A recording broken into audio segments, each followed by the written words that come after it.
अनुष्का हैरानी से उस तस्वीर को देख रही थी।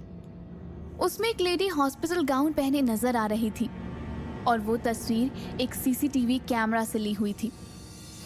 उसने केविन की तरफ देखकर कहा, ये चेहरा तो मॉम से काफी मिलता है, क्या इन दोनों में कोई रिलेशनशिप है? केविन ने अफसोस से कहा, बहुत मुश्किल से इनकी फोटो मिली है। इनसे जुड़ा सारा डेटा 20 साल पहले रिमूव कर दिया गया है। इतने साल पुराना डेटा पाना काफी मुश्किल है। मैंने तुम्हें पहले ही बताया था कि इसके बारे में सिर्फ पीयूष ही है जो पता लगा सकता है, लेकिन वो भी कोमा में है। अनुष्का ने सॉफ्टली कहा, आई कैन वेट। तुम मेरी मॉम के मायके वालों यानी कि कुमार फैमिली पर कुछ लोगों को नजर रखने के लिए भेजो और मेरी मॉम पर भी नजर रखने के लिए अपना कोई खास सबऑर्डिनेट भेजो। अगर मेरी डैड की फर्स्ट वाइफ के बारे में इतनी सावधानी से छुपाया जा रहा है तो इसका मतलब है कि जरूर इसके पीछे कोई ना कोई वजह होगी। केविन ने हाँ में सर हिलाकर कहा, ठीक है, मैं अरेंज करता हूं। केविन की नजर तभी उस फोटो पर जाती है।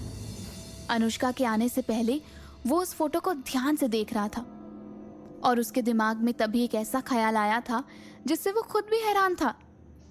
इस औरत का चेहरा तो बॉस से काफी मिलता जुलता है और बॉस बिल्कुल अपनी मॉम की तरह दिखती है। हो सकता है कि अनुष्का का अंदाजा सही हो कि अनुष्का की मॉम और इस लेडी के बीच में कोई कनेक्शन है। अनुष्का ने कुछ देर सोचा और केविन से कहा, केविन, तुमने पता किया वो ड्रग किसने खरीदा था? केविन ने हाँ में सर हिलाते हुए कहा, हाँ, साहिल ने।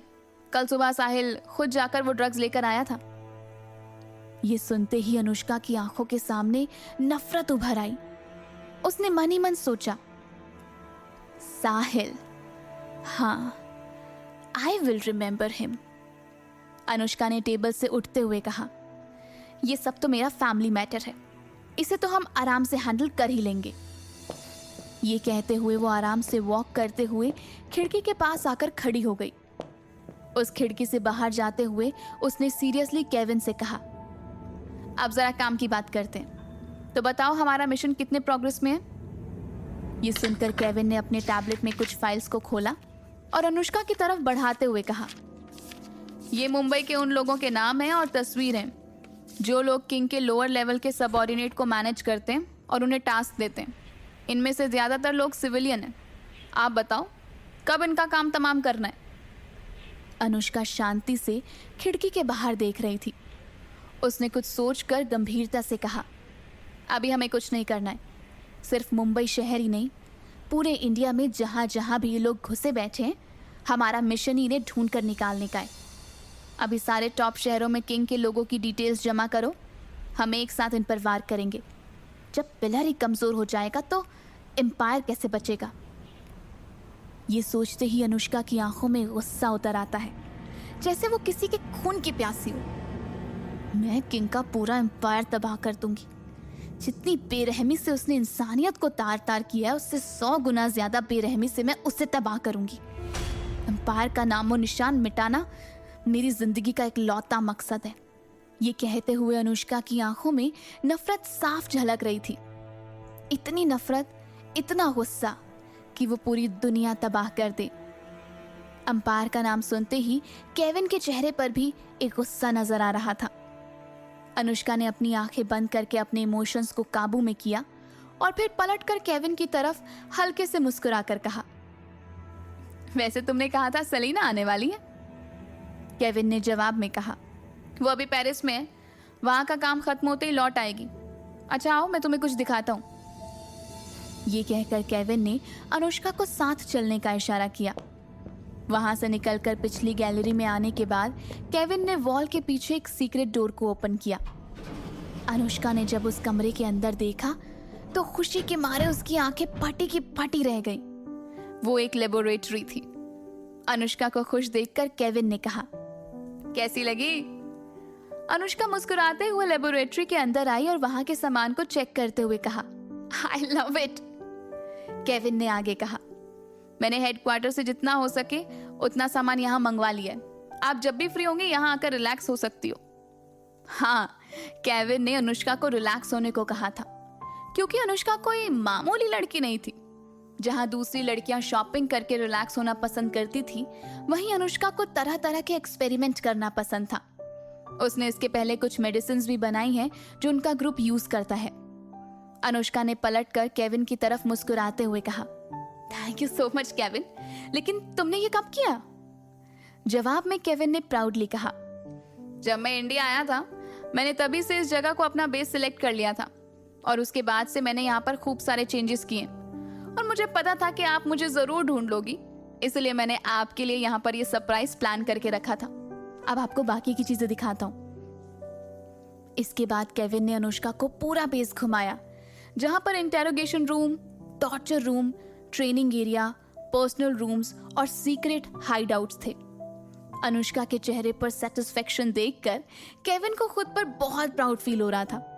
उसे पता था कि अनुष्का को अब कुछ लंबे वक्त तक के लिए मुंबई में रहना होगा, इसलिए उसने यहाँ पर भी एक बेस बनाने का प्लान कर लिया था।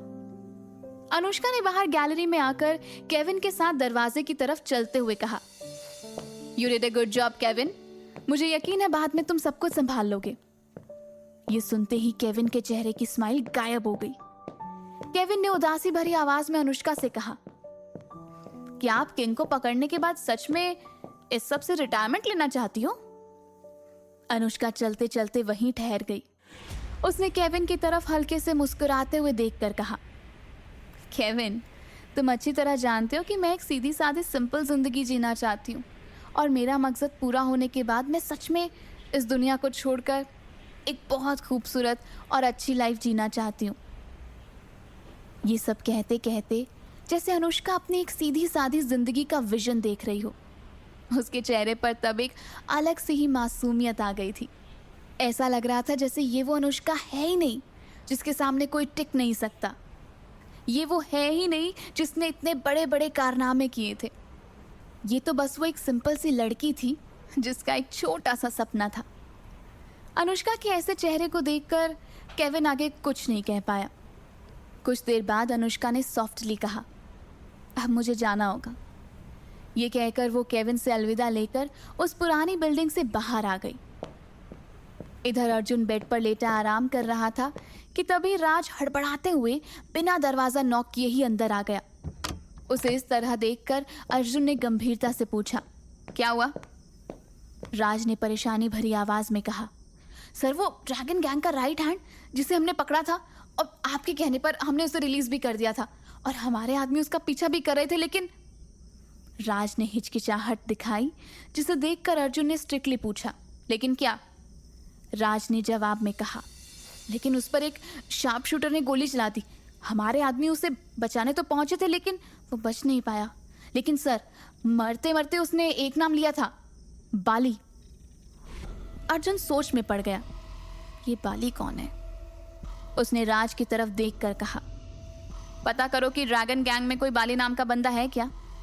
Okay sir. राज के जाते ही अर्जुन सोचने लगा, उन लोगों को जरूर भनक लग गई होगी कि हमने उस आदमी को पकड़ लिया था, इसलिए उन्होंने नजर रखी हुई थी और उसके बाहर निकलते ही उन्होंने उसे मार डाला ताकि उसके जरिए हम उन तक ना पहुंच पाए। ये मामला जितना मामूली लगता है उतना मामूली है नहीं। एक तो ये मामला क्वीन ऑफ स्पेड्स के हाथ में भी लग गया है। अर्जुन इस बात से बहुत ही फ्रस्ट्रेटेड फील कर रहा था कि तभी उसके फोन की घंटी बजी। उसने देखा तो वो अनुष्का का कॉल था। फोन उठाते ही फोन की दूसरी तरफ से अनुष्का की सॉफ्ट सी आवाज सुनाई दी, हेलो, आज तुम्हारी डॉक्टर के पास अपॉइंटमेंट थी ना? मैं कुछ ही देर में वहां पहुंच रही हूँ, फिर हम साथ में चलते हैं। अर्जुन तो ये भूल ही गया था कि आज उसे डॉक्टर के पास जाना था। अगर अनुष्का ने उसे बताया नहीं होता तो उसे तो ध्यान ही नहीं आता। और अनुष्का की अपने लिए केयर देखकर अर्जुन के दिल को बड़ा सुकून महसूस हो रहा था। उसने जवाब में कहा, ओके, आई एम वेटिंग। ये कहकर अर्जुन फ्रेश होकर रेडी होने लगा। उसने कपड़े पहनने के लिए राज को मदद के लिए बुलाया। अभी उसके राइट हैंड से प्लास्टर निकला नहीं था, इसलिए उसे अभी भी शर्ट पहनने के लिए राज की मदद की ज़रूरत पड़ रही थी। उसने एक लूज डार्क ब्लू कलर की टी शर्ट और डेनिम की जीन्स पहनी थी। करीबन आधे घंटे बाद अनुष्का भी वहां पहुंच गई। उसे सामने देखकर अर्जुन ने कहा, अच्छा हुआ तुमने मुझे याद दिला दिया था, वरना मेरे तो दिमाग से निकल गया था कि आज डॉक्टर के पास जाना है। अनुष्का ने मुस्कुराते हुए कहा, अब चले वरना हम लेट हो जाएंगे। राज, अनुष्का और अर्जुन बिल्डिंग के बाहर आ गए। राज कार ड्राइव कर रहा था और अनुष्का अर्जुन के साथ पीछे बैठी हुई थी। हॉस्पिटल पहुंचने पर अनुष्का अर्जुन के साथ डॉक्टर से मिली। डॉक्टर ने अर्जुन पर कुछ टेस्ट परफॉर्म किए जिनमें करीबन 2 घंटे का वक्त लगा।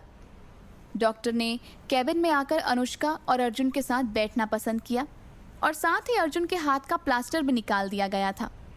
डॉक्टर ने मेडिकल फाइल उनकी तरफ सरकाते हुए कहा, अब अर्जुन काफ़ी बेहतर है। आने वाले वीकेंड पर उसके टाँके भी खोल दिए जाएंगे। उसके बाद मैं कुछ मेडिसिन चेंज कर दूंगा। अनुष्का ने जवाब में सॉफ्टली कहा, थैंक यू डॉक्टर। अर्जुन ने डॉक्टर की तरफ देखकर कहा, डॉक्टर क्या अब मैं काम पर लौट सकता हूँ?